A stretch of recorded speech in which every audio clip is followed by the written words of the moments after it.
हेलो सांग जय जगन्नाथ मुझे विक्रम पुणी थे गोटे न्यू ब्लॉग आपण समस्त स्वागत जनावि। तो आम भाई दी भाई खाई पीक बाहर पकईलु रात बुलायापी ना दशहरा चलती तो कोतार मुझे 2 दिन तो मडगला बनिया और बुलिया बाहर देखु एंजॉय करूँ भिडियोटी लास्ट पर्यंत देखूँ।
भाई बुली बुली देखला गोटे थीम देही एटे काऊ माने बहुमूल्य तो देखा जाऊना काऊ लिटराली कह काऊ देखा जाऊना से एटे गोटे काऊ थीम रोड बनाई चारिकानी खाली काऊ रखाई से अंडा रखाई थीमटा काऊ पर तो मत जहाँ लगुच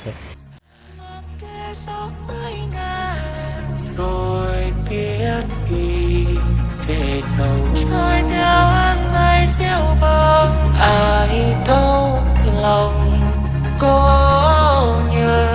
ai đâu hiểu lòng thương lắm vẫn duyên lỡ làng ai thương thân này để có ngước lên trời cao dang rộng cánh tay từng cánh chim bay lạ nơi nhưng nào ai hay ai có thấu trao trong mùa xuân tới thân này chơi vơi chẳng có thế gian im lặng họ vào ánh mắt chuộc lòng nhận ra ôi cùng tờ duyên sao xa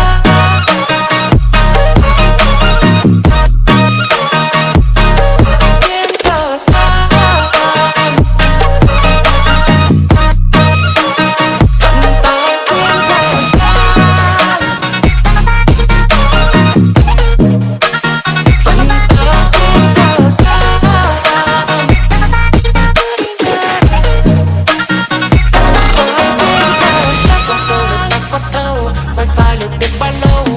cho một chuyến quá mau để tranh về ngập đau đầu con tim này ai dẫn lối chỉ mong đừng vô góc tôi cứ chụp vài giây bối rối hay nghĩ suy đừng để ta बुली बुली आसला देखिलु गोटे पेंडाल गोटे हमर colour brush और कलर डाबारे गोटे पेंडाल बने आर भीतर लोगटा मस्त अच्छे देखो đổi lại một chút nhân nghĩa phong thế có ngước lên trời cao dang rộng cánh tay từng cánh chim bay lạ lời nhưng nào ai hay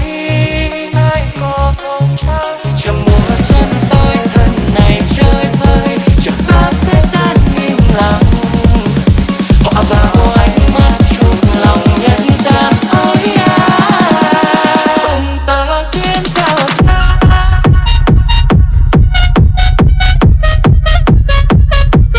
duyên sao xa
club जोड़े मामूंकर पूजा मामू बनाऊँ पूजा कर आम पलि आसलु तो माने एटा थीमटा हूँ जल छाया माने जल महाप्रभुंर प्रतिबिंब महाप्रभुटा देखा मस्त लुक अच्छे।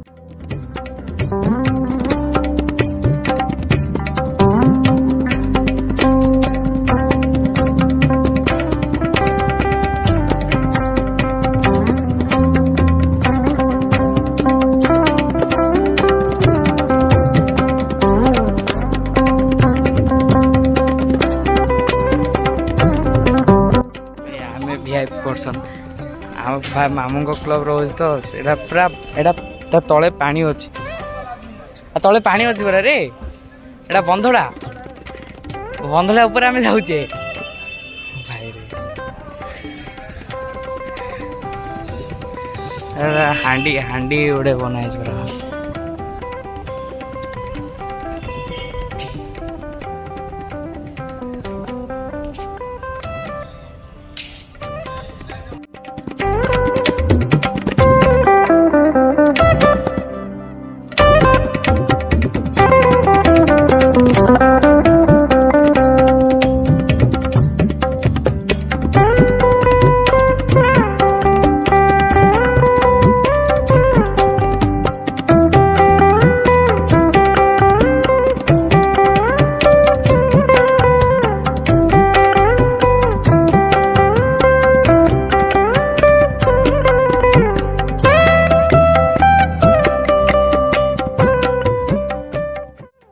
एबे तो बुली बुली पूरे झाड़ा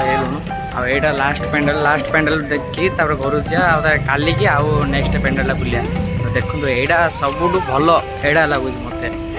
मुझे बुलाया आसती बुलिया पैसा बाहर पकेला।